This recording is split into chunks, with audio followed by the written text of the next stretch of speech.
Hi everyone, this is Chris Atkins and I am doing an Instagram live for the first time, so apologies if it's a little rough around the edges. And I'm doing this event with my ex-partner, Lottie Moggach, who, pause now, okay, we're back on. Doing this with my ex-partner, Lottie Moggach, and together we're going to talk about our two books. So I went to prison in 2016, and I have since written a book about it, which is called A Bit of a Stretch. And while I was in prison, my ex-partner Lottie would come and visit me with our son Kit that we had together. And when she got out, she wrote a book as well, which is called Brixton Hill. So tonight we're going to be talking about those two books. So I'm just going to wait to see if she's going to join us. Has she joined yet? Okay, I haven't got her yet. So just give us a couple of minutes and we're just going to wait for Lottie to join us. Let's just see. Oh.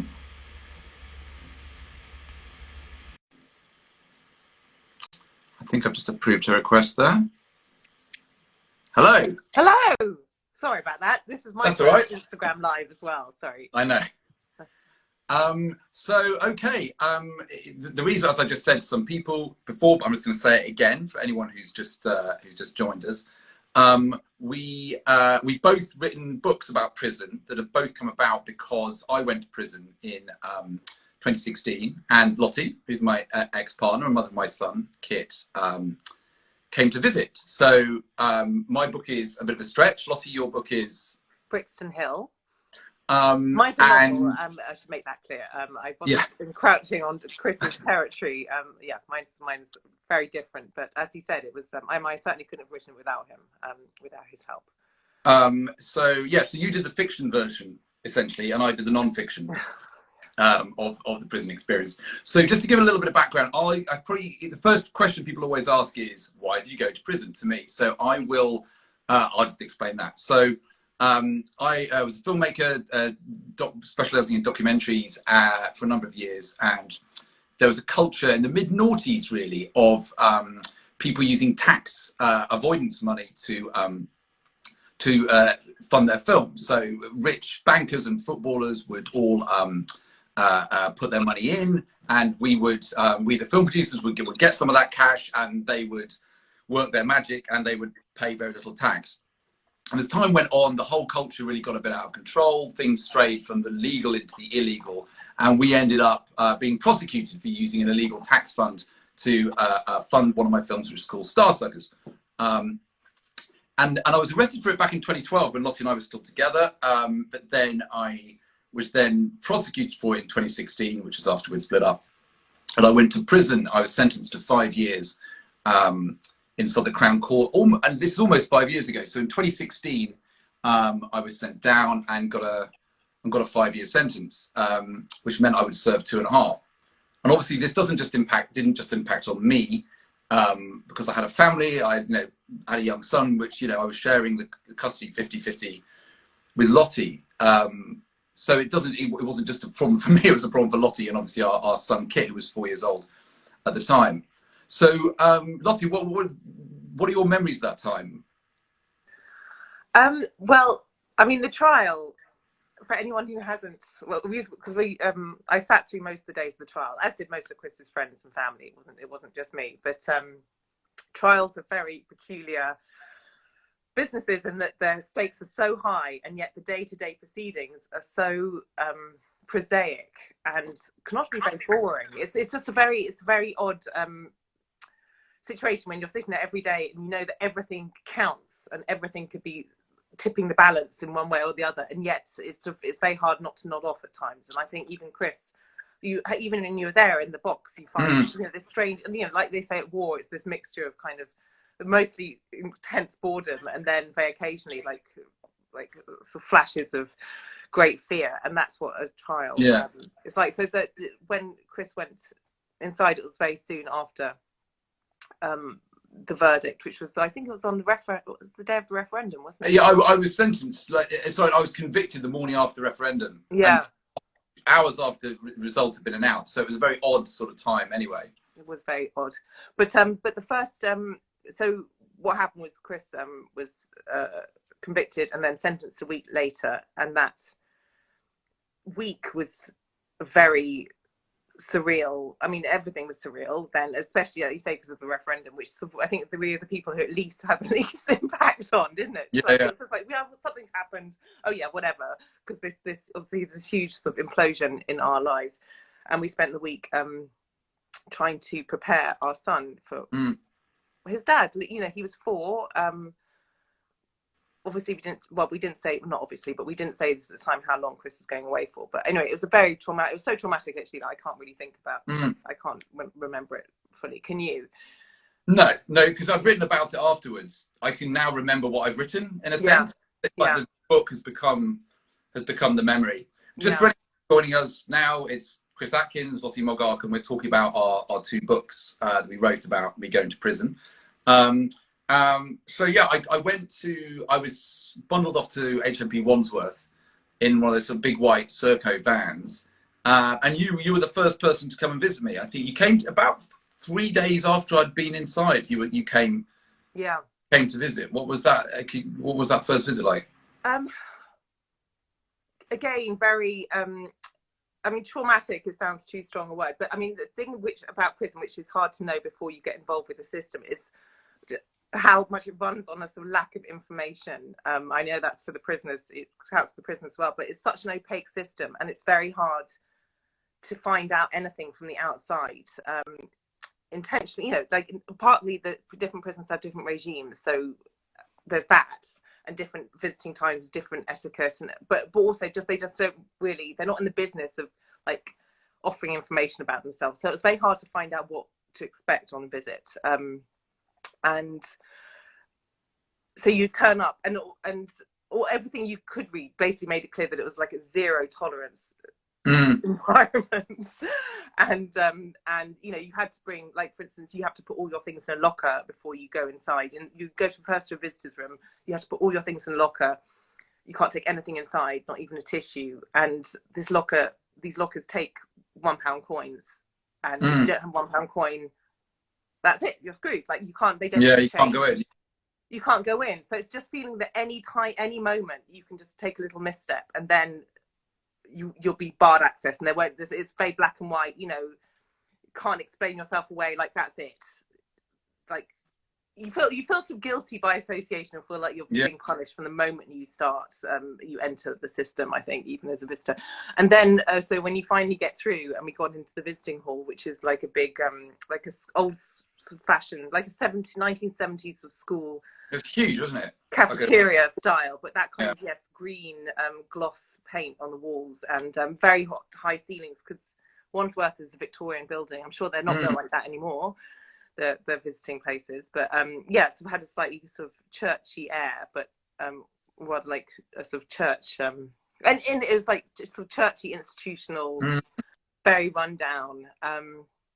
Because I think when we sort of met that time, it was almost as like neither of us could really believe this was happening. It was so detached from how our lives had been. I'd never been to prison. It was part of our lives, and suddenly to be thrust into what is, you know, Wandsworth is a high security prison. It's at B, and you know, it's very high security. So to suddenly be there, it was almost like I couldn't really believe we were having this kind of situation and this conversation. No, and there's absolutely no denying that for an outsider to be let inside this closed institution was a bit of a thrill as well. Oh, really? I was very nervous. I was so sick with nerves because I didn't know what to expect, and because it was just such a sort of intense, you know, everything being so intense leading up to it. And it was, you know, obviously you were incarcerated, and that's an terrible, intense thing. Anyway, but, you know, you're being let inside prison. Like, this is, you're not meant to be in there. I wasn't meant to be in there.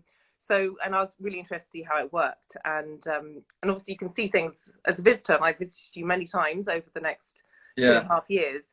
You can see one side of it, but then the prisoners would then go back through the little door back onto the wings, and then that would be sealed, and then I'd have no idea what was going on.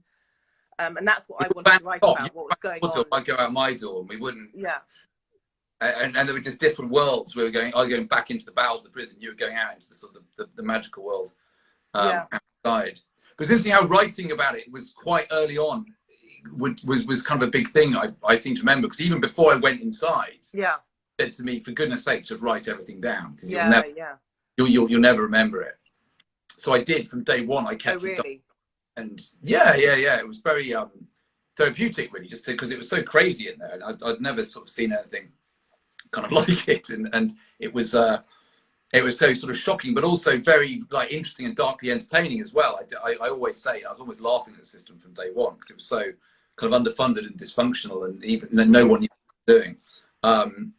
So I was constantly just writing everything and thinking, this is awful, but I'll hopefully get a good book out of this. But then you'd already had the idea for Brixton Hill. Yes, before I went inside. Oddly. I mean, I suppose you could maybe speculate that perhaps, I mean, your trial and build up to it went on for a long, long time. So perhaps prison was vaguely lodged somewhere in the back of my mind. That possibility was lodged somewhere in the back of my mind. But as far as I know, I got the idea from going to visiting Brixton Prison, which is one prison you haven't been to, or been anyway. You know, been a guest. But this before I went down. Yeah, this was long before you went down. And I visited Brixton Prison as I'm a member of a history society, and we went there as just as visitors to see inside the institution. And it's a relic, Brixton. It's like Wandsworth. It doesn't really feel fit for purpose, although it does have it is pretty atmospheric. There's no denying that. I mean, not for the prisoners, but as an outsider, all that red brick and those tiny cells meant for Victorian cut purses and not for big lunky, modern men. Anyway, it was kind of fascinating. But what really grabbed my attention and my imagination was finding out that it had been an open prison once upon a time, quite recently. And the thought of having an open prison so close to London, because normally they're out in the middle of nowhere for a really good reason. Just for the uninitiated, just to describe this closed prison. Sorry. So closed prisons like Wandsworth are what it sounds like. You can't get out. You're there all day. You can't leave at any point. Obviously, it's prison, but open prison. But open prisons are which prisoners will graduate to towards the end of their sentence, and the idea is that you're still imprisoned. You're still your sentence isn't up, but yet you can go out and learn and sort of be integrated into the world slowly. You can work and have home visits, and the idea is it's a sort of gradual reintroduction into society. So it's like go out during the day, work in a charity shop, do a course in pottery, and come back in the evening. So you're still in prison, but you're being acclimatized into the outside world.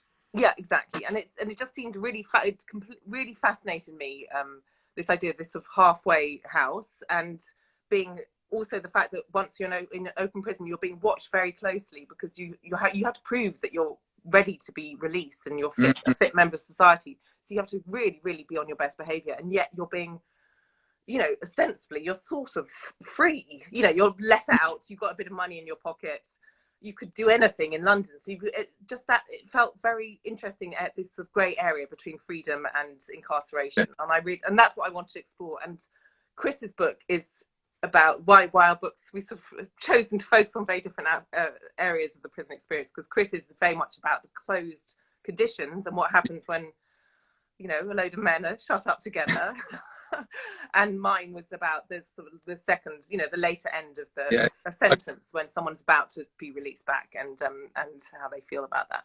So you'd had the idea, but then when I went down, you were visiting me in Wandsworth. Was it like, oh, hang on? Because I remember you saying like, oh, this is pretty useful actually. Yeah. Oh God, you were unbelievably useful for telling me what happened.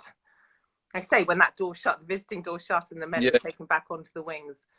I unbelievably useful. I mean, just because what I was also, you can read lots of accounts of sort of, violence and sort of shankings in the shower, and Yeah. I wasn't interested in that. I wanted to know what it felt like, and the sort of boredom and the ennui and the sort of the fear of the outside and the worry about what you feel like when you do go back outside, and whether you'll be able to cope, and sex and women and relationships, what it does to your relationships. I want to find out all that. And I had this, like I say, it's very hard to find out things about prison and prisoners on the outside. And I had a source, and I used him ruthlessly. Yeah. No, because there were things would happen, and I would be like, "Oh, I can't wait to tell Lottie this, and this will be quite good for her book." And there's stuff I was thinking, "Well, maybe that's good for my book." And there was some that was sort of maybe they ended up in both books. Because I always remember visits were quite useful, because after we got over the shock and the trauma of me being there, it was actually quite good people watching. I seem to remember it was like, because it's a huge hall Wandsworth, so you could look at all these couples on the other tables and go, "What's going on with them?"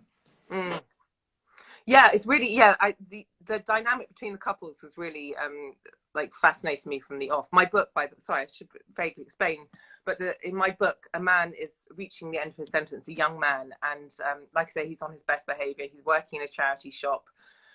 He's sort of lining himself up for release, and then he meets a woman on the short walk from Brixton Prison down to his charity shop, which is in Brixton. So he has on the hill, Brixton Hill, he meets a woman and fancies her, and this threatens his release. I mean, it sets off a chain of events which dramatic events, but just yes, the fact of sort of, like her touching him, he hasn't had any contact with a woman for 7 years, and anyway, so I was really interested in not only how men felt about women when they're locked away from them, but also why women are attracted to men in prison, which is I know is a subject that's being studied, but I still find interesting. I remember you telling me that there's a whole sort of website for women to meet up with prisoners.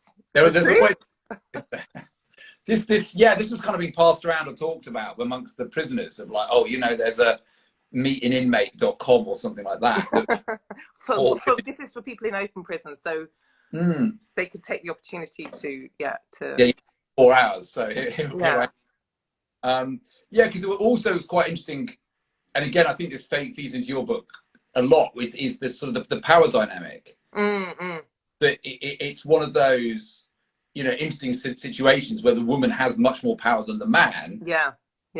Reversing how things are normally, because he's stuck in there, and she's needed to sort of put money in his account and make him feel like a human being and stuff. And bring the kids in, like bring the kids in. You've got this great weapon, and we weren't together romantically when you went inside, and I'm extremely grateful for that, just because I can see how easy it would be if your partner went inside and they had, your income stream was cut off, your betrayal, like the shame, and they were leaving you to look after these traumatized children. How easy it would be to use the fact that you can control whether they see the children, how easy it would be to use that as a weapon. I mean, I hope I wouldn't, but I can it's not hard to imagine why you it's complicated as well. I mean, because there's the feeling that your relationship has basically ended, albeit temporarily, maybe permanently.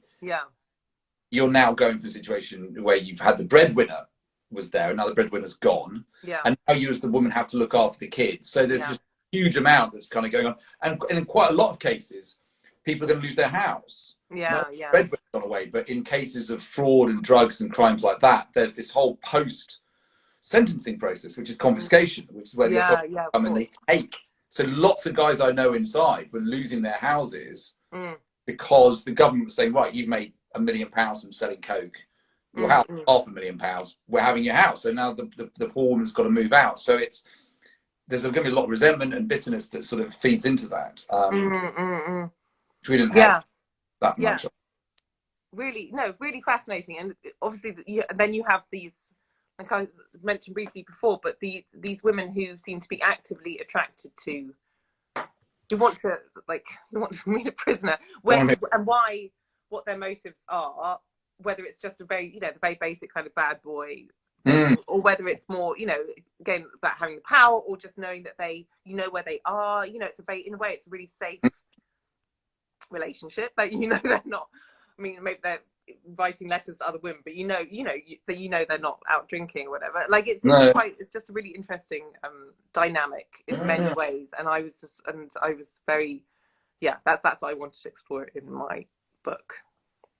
Yeah, no, I just remember sitting with you in the video hall, kind of looking at some of those other people on the tables and kind of think, you know, what's their deal? Why is she here? That was my question. It's like, why are you with this loser, you know, this guy? Because I know what he's like, I know what he's done, and she's gorgeous. And I was like, you could do better. But there's like week on week, every week she was coming in with the kids, and what's quite interesting, as an aside, when I got out, I started interviewing ex-prisoners about their time inside. So my book, A Bit of a Stretch, is about my time inside. And I did a podcast series of the same name where I interview other prisoners about their time inside. There's a whole episode on sort of love, sex, and relationships, where I sort of look at why people, you know, how people kept a relationship alive while they were still in prison. And this came up. One of the people I spoke to, I kind of call him Gary, it's not his real name, in the podcast, his girlfriend, he had a 4-year sentence, and so he served 2, and then he got an extra 6 months for all sorts of reasons. So he served 2.5. She stayed with him all that time. She really wanted a baby, so he got out, and they conceived in the first week that he got out. Oh God! The camper van in Wales. Wow. But then they split up. They split up like about a year later. And was that because he was he a different person, or was she just used to being by herself, or like he wasn't who she imagined I'd idolized him? I think they both had ideas of who the other one was in their head for all those nights, and you know, absence make the heart grow fonder, and maybe what a great guy or woman they are, and you forget about all the things they did that really irritated you. And it actually meant that you get out and then you kind of come crushing. Yeah. And also, I think he would say this, wouldn't he? But I think from what he said, he had changed and she hadn't. Right. He had grown and sort of become a better person, maybe, from being inside. And she hadn't.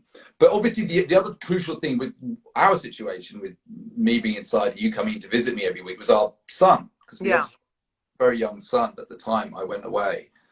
And then you had to sort of deal with more than, I mean, I was hurting inside, but you actually had to deal with the reality, coping with him, because before I went away, we shared him 50-50. Yeah. In terms of, you know, not custody, but, you know, he's with me half the week, you half the week. But then when I went away, suddenly he was you all the time, and suddenly Daddy wasn't around anymore. I mean, how did you find, you know, what are your memories of that? Well, I mean, it was pretty, again, like, I mean, I don't like everything back to, you know, I know sound like I'm sort of trying to wrap it up too neatly, but again, it was sort of like, again, this mixture of sort of like high trauma and sort of really prosaic. Maybe life is this. This is what life is as well. But in that, you know, he was very young and he couldn't really articulate how he felt, and we felt we shouldn't really. We felt we should introduce the truth gradually, is what we decided. But you know, obviously he was aware that something was like, you know, he could pick up the vibes. You know, we had the trial where you were, you know, you've been stressed and anxious. It was just like, it was clear that something had happened. But we didn't actually make explicit what had happened, and we said that Daddy had gone on a timeout. This was language which we thought he could understand. And to give him a time frame, and you know, and children, they accept what, you know, a large part they accept what you tell them, and he did accept it, and accept that he knew, because how can you not know that something, like, you just sense that something's up, but he didn't have the words to sort of interrogate the situation. A softer version of the truth, which is Daddy's gone away, he's done something wrong, he's gone away, and he'll come back. We didn't sort of lie. Lots of people lie to their kids and say, "Oh, he's working." Yeah. Oh, yeah. No, we didn't. No, we knew from the beginning we wouldn't do that, and also we knew from the beginning that we would bring him. Yeah, we would bring him in. You know, I think lots of parents, I think, you know, for very good reasons, think that that atmosphere, you know, the environment is too traumatic, and you know, we thought that it would be in Kit's best interest, and obviously your best interest, to the relationship going in any way we could. But yeah, I mean, we'd traipse to Wandsworth and later to the other prisons every week. You get, on the train. It's always on a. It always seems to be a very dreary, flat afternoon. I don't know, but and traipsing across Wandsworth Common, and he'd be on his scooter, and we went to the building. We didn't even call it a prison at first, because I think, at that age, you think prison is for bad people, and my daddy's not a bad person, and I think, I mean, who knows? I can't claim that we did this perfectly at all. No. We just did what we just sort of fumbled along and just. Yeah. But anyway, and and he just didn't ask. He liked coming. He liked coming. He liked coming. I hope he did. No, he did. He wasn't traumatized, like visibly traumatized. Like I think it's the trauma. It was more sort of deep set. And I think it's coming out more now that you're out, and he's extremely attached to you. I mean, and worries about, he's just very like, he just doesn't want you to go away again. Yeah. So I think that's when but at the time it wasn't that, he would be in tears after every visit at all. No. And he wasn't, constantly asking questions. He I think he didn't want to ask questions particularly. He didn't want to, because he knew that this was complicated, difficult, upsetting subject. And so he just sort of tried to take it in his stride. But it's absolutely. Say to me, has Kit got his head around it? I'd say no, but I haven't got my head around it. I'm kind of all over the place. I cannot get my head around the fact that I'm going to be in prison for the next 2.5 years. I simply cannot grasp that concept. So I'm not my son, because he hasn't either. No, it's I mean, the way the system punishes children is just it's appalling. I mean, I'm not saying that obviously it's not intentional, but it does, and there's just no resources for, in this big echoey visitor hall. There was a small area where children were allowed to, with books and toys. And so the children did have somewhere to go, but at the same time they were there to see their father, and they were only going to see them for an hour or less often, and so you sort of discourage them from going to play. They couldn't. They have to sort of sit at these awkward tables and eat lots of crappy food from the cafe and have these awkward, stilted kind of conversations. It's just, I mean, it can't be a good experience. I mean, I think what I always found infuriating was they had these posters up everywhere in the prison that said, "Maintaining family ties are crucial to reducing reoffending." And I think that's right. And I think, great. If people come out and they feel they're loved and they've got a family to go back to, they're less likely to commit crime and go away again. It's kind of obvious. But they would have these posters. But at the same time, when I first got there, I got 2 visits a month, and they're only an hour long. And as you said, the visits themselves were really, really difficult. And then I was a good boy, I kind of licked lots of boots and became like the kind of T-boy for the officers, essentially. And then I got to an enhanced level prisoner, and 4 visits a month, so that was a lot better. But even so, that seeing your boy one hour was awful. So it's like they would say, "Look, it's really important for you to see." Well, can I see my family? Oh no, you can't see them. So it was that was one of the many kind of layers of kind of dysfunction and discomfort about the whole thing. But the one thing they did let us do, which they don't in other prisons, is they'd let him sit on my lap. Yeah. And in other prisons, category B prisons, they don't allow that. And Wandsworth about that. So he would just sort of sit there and hold my hand. Nothing was weird. And it was clearly very, very weird. And I think the age is important, because friends of mine who had young kids who were inside with me, and their kids were sort of 7 or 8, they said their kids were traumatized by going to visit. See how horrible the place was, and all the gates and all the dogs and the keys and the guards. It was really traumatizing for them. But I don't think Kit was just too young, and he's not the most observant child anyway, but he was 4 at the time I went away, so it wasn't so, he didn't seem to be freaked out, say, by the immediate nature of the environment. No, he wasn't, and that's no, he wasn't, and I guess that was fortunate for us, I think. Yeah, and just say it's not like the staff are doing their, some of them couldn't care less, but lots of them could care. They just can't, like, the resources. There's not space to care. There's not time, yeah, or the end. It's really impossible for them to do what is needed to make it a nice experience, like, smiling or giving you extra moment, and not, it's just like, well, there's tiny little things which would make it sort of a non-grim experience. yeah. In open prison, it was different. It was much more relaxed. But these. But when you were coming in, were you sort of thinking this is a complete pain in the arse? It's very tough for my son, but simultaneously, oh, that's a good detail for my book. Definitely. Oh, definitely. No, and I didn't. The traipse, like I say, this slightly desolate traipse across London. Wasn't. I'm waiting for the bus and this on Sunday afternoon. That wasn't. I can't claim that was fun, but I didn't end up going in at all. Like I say, it's.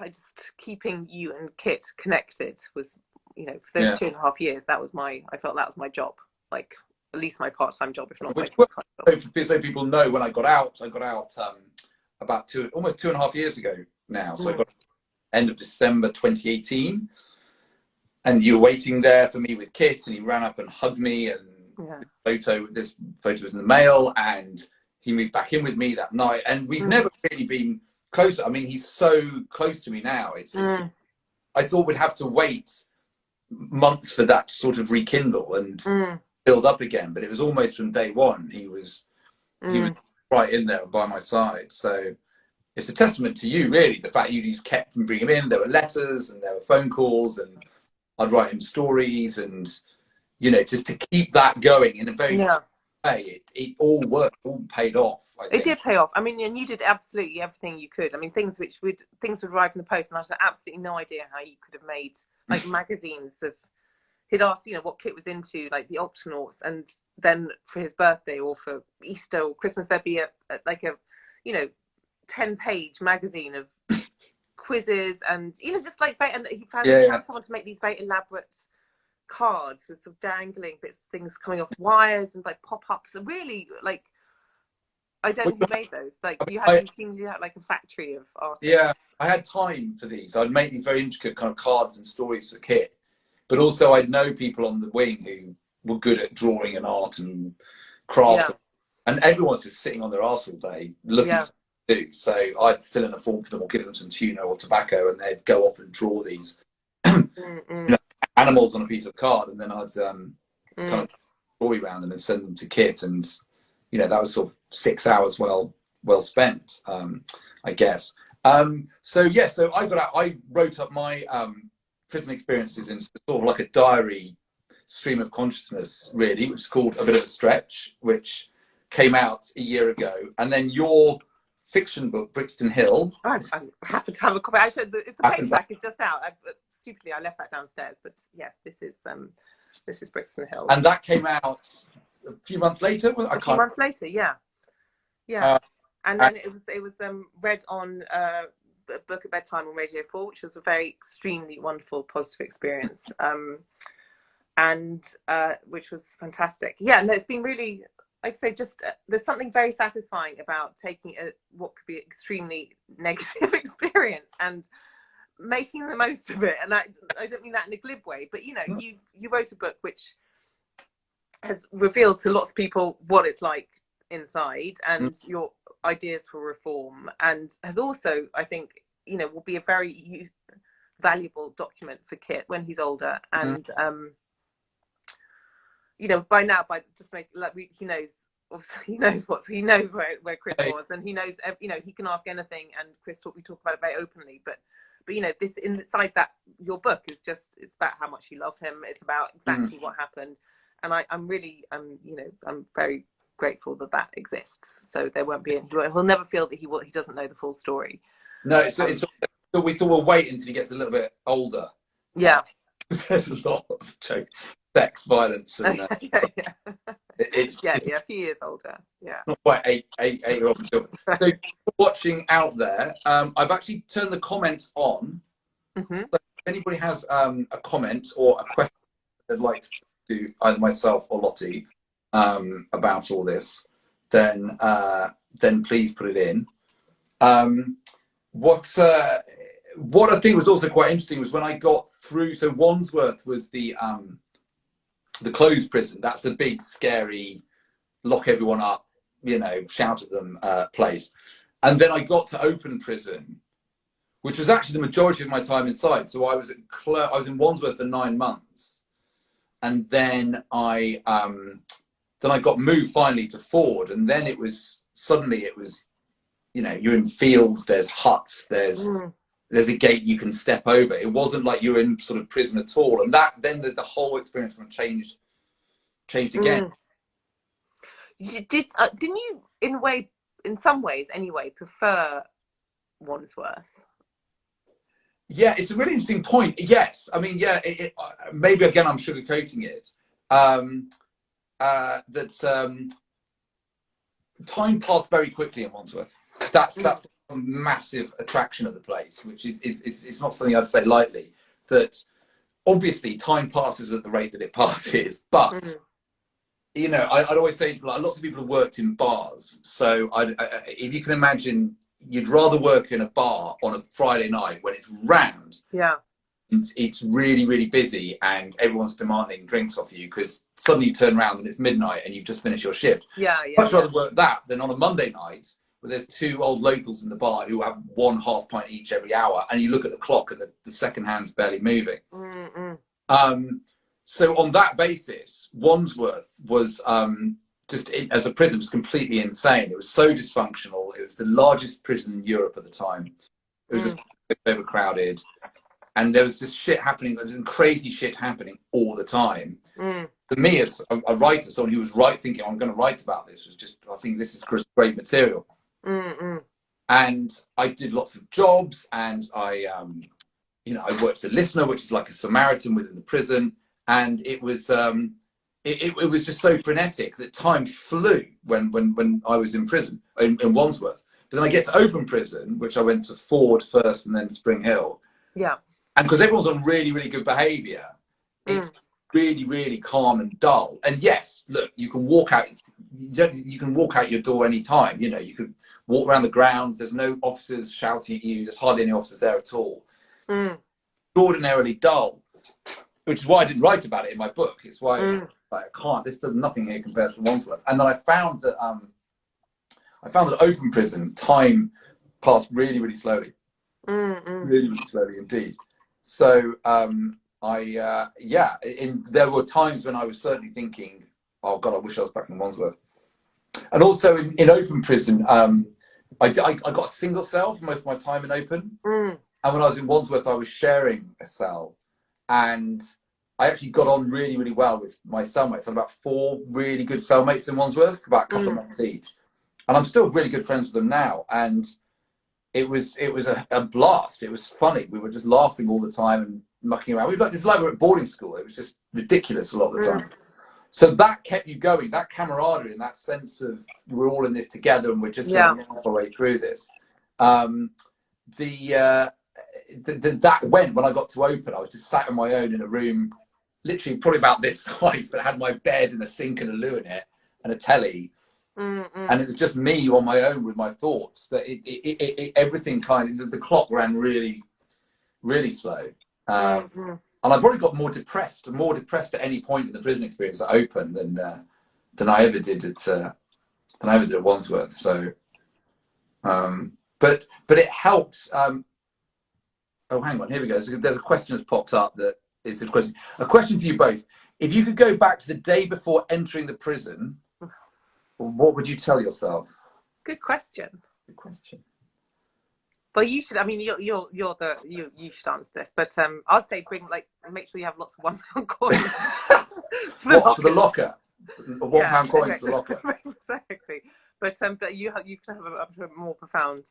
Well, that's a really interesting question, and it's also because I speak to people who are about to go to prison. I talk to lots of people involved in the criminal justice system now, and people are about to go to prison say, "Oh my God, I'm about to go to prison. Please help." And I say, "God, just calm down. It's not that bad." I think my fear of prison was the overwhelming thing that traumatized me when I went in, where the prison itself is just a mundane building with some stupid people in. I mean, I'm trying not to be too offensive about it, but it's not that scary. And once I was in and I was through it, I was like, oh God, I don't need to be terrified of this anymore. I'm not going to die. I'm still going to see my son. Sorry? I mean, violence, you do obviously in your book, you mentioned, anyway, but I mean, it wasn't a day on day kind of low level fear, was it at all? No. It was before I went in, that week before I went in, that was the overwhelming fear that I'm going to go to prison. And my only experience or thoughts about prison have come from film and TV. So I'd seen Oz and The Shawshank Redemption and stuff like that, where people get murdered and raped in the showers, and it's like, oh, that's going to happen. So I think that you're right. That was the fear. It was the fear of violence, and it was the fear that, look, I'm 6 foot, but I'm pretty sort of slim. I'm not like that big or hard. So I was like, oh my God, I'm gonna get beaten up. So, but I think when I was sort of in there, you realise quite quickly that because you're not a threat to these people, they don't see you as a threat, so they're not going to attack you. There is violence in prison. I did see quite a lot of violence, but it was always between rival gangs or people who owed each other money or drugs. And staying off the spice is a good way of not getting beaten up. Yeah. So spice is a synthetic cannabis that's very, very popular in prison. That turns people very violent. So I stayed well clear of that. So I think, the thing I'd say to that is I'd say to maybe to people who are going in before any kind of potentially traumatic event, which is it's the fear of what you're about to do is nowhere near as bad as the thing you're about to do. And once I was sort of in and I got in my flow, I was thinking, this isn't too bad. Prison isn't. I don't want to downplay it, and it's all. And that's because I was educated, I was white, I was middle class, which means my prison journey was significantly less traumatic than people who are from ethnic minorities, who have mental health problems and all of that. So I don't want to downplay it. But for me personally, once I got over the shock of it, I just thought, I can do this. I can get through this. And before I went in, I thought I couldn't do it. So it would probably just to sort of pat that down for me. Another question that's just come up is, do we think the prison system works? Well, this is again, this is one for you, as you write about it so well in your book.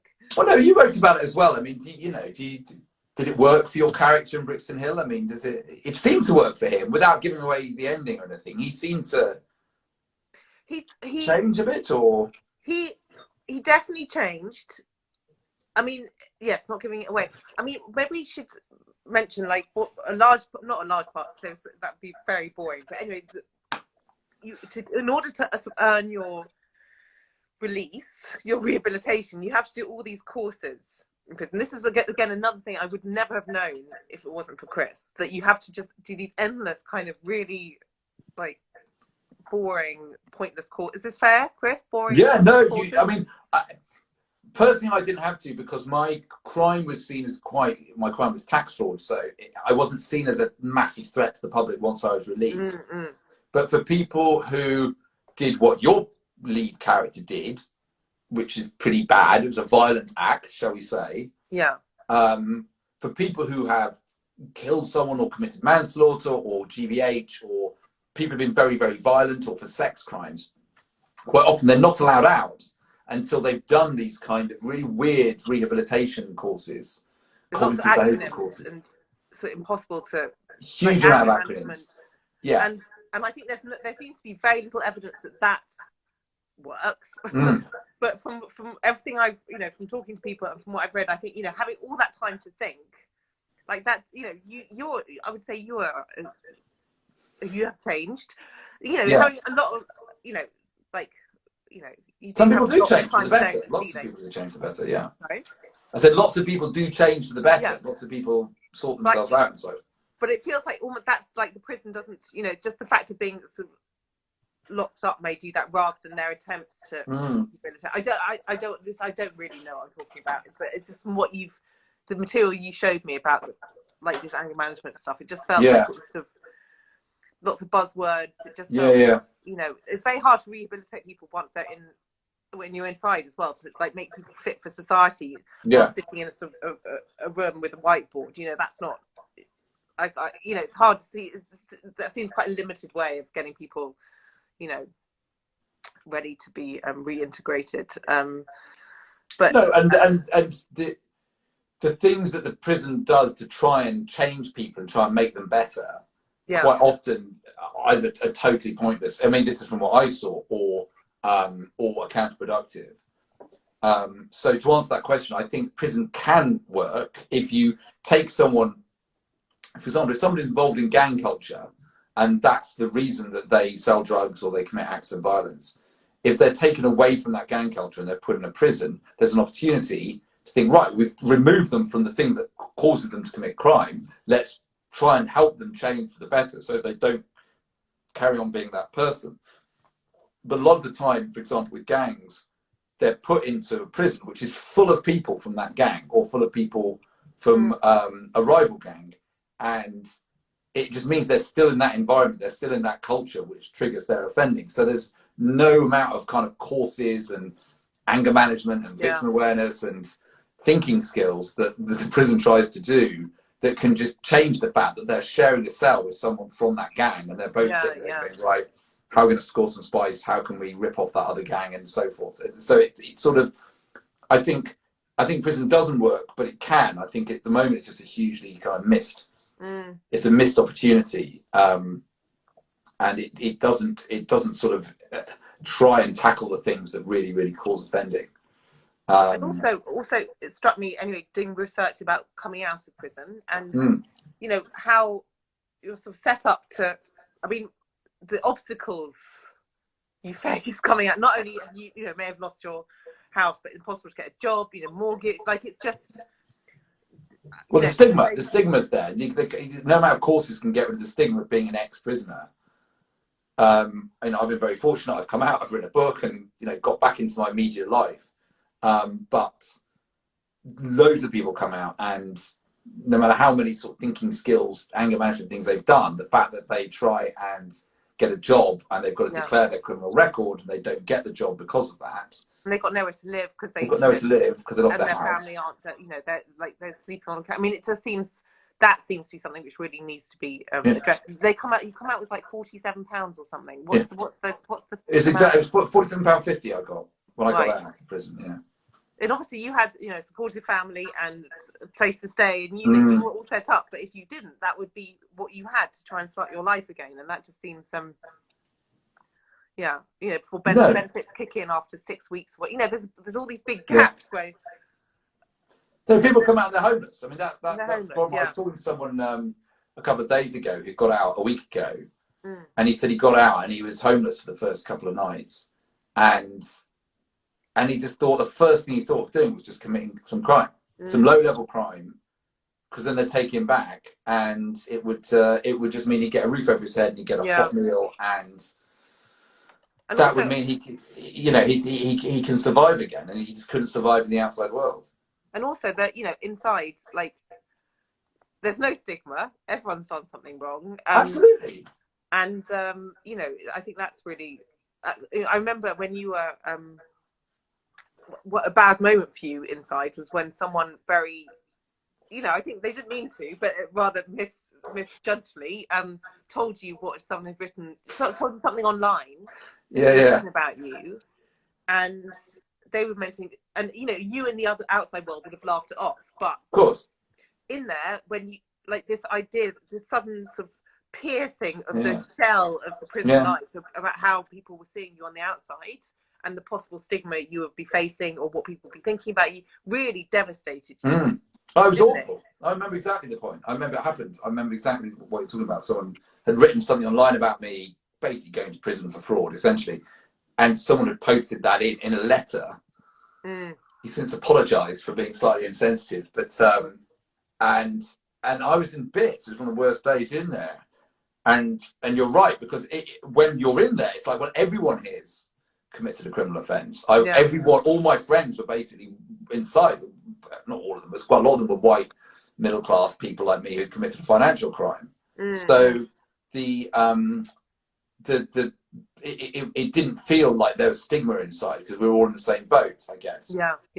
But then to suddenly go, oh shit, on the outside, people are all reading about you committing this big financial crime was Yeah. awful. And to suddenly have that realization, which inside it was like, oh, £2 million fraud. Well, we've all done it. You know, it's Yeah, like, yeah, yeah. it was sort of normalized. And I Yeah. think that is really important about that feeling of coming out, because when you're in the outside world, not everyone has done that, and you're now suddenly kind of marked for life as someone who's done something pretty bad that most people would think is pretty bad, and that's going to hang around you for the rest of your life. It's usually depressing for people. All right, well, we've been on this for 50 minutes, so I think we'll probably start to wrap it up, I think. So thank you everyone for watching. This is Chris Atkins, Lottie Moggach. And we're talking about me going to prison, and Lottie being my ex-partner, mother of my son, coming to visit me. And we both wrote books about it, sort of about the experience. Bring my Yeah. my house in. So mine's called A Bit of a Stretch, and it's the diary of my time in Wandsworth. It came out last year. Lottie's is a fiction book. Bricks and Hills, just out in paperback this week. Excellent stuff. Well, okay, thanks very much. Thank you. As always, talk to you. And, yeah, thanks everyone for watching. Bye-bye. Okay, bye-bye.